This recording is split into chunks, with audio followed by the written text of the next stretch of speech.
So আজ চলে গিয়েছিলাম আমি আর বোন কিছু কেনাকাটা করার জন্য। তো ফার্স্টে মলে গিয়ে আমার এই জুতোটার দিকে চোখ যায়, যেটা বোনের একদমই পছন্দ হয়নি, বাট আমার পরে কমফোর্টেবল লাগছিল তাই আমি নিয়েছিলাম।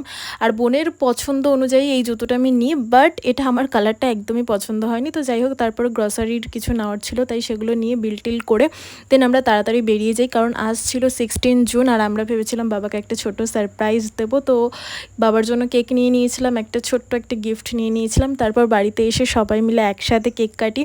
আমার বাবার জীবনে কিন্তু এটা প্রথম কেক কাটা। আমার বাবা জানো তো প্রচণ্ড চাপা স্বভাবের মানুষ, তাই তার দুঃখটাও সে প্রকাশ করতে পারে না, আর ভালো লাগা আনন্দটাও সে প্রকাশ করতে পারে না। জানি বাবা খুশি হয়েছে, তবে সেটা তার রিয়াকশান থেকে হয়তো বোঝা যাচ্ছে না।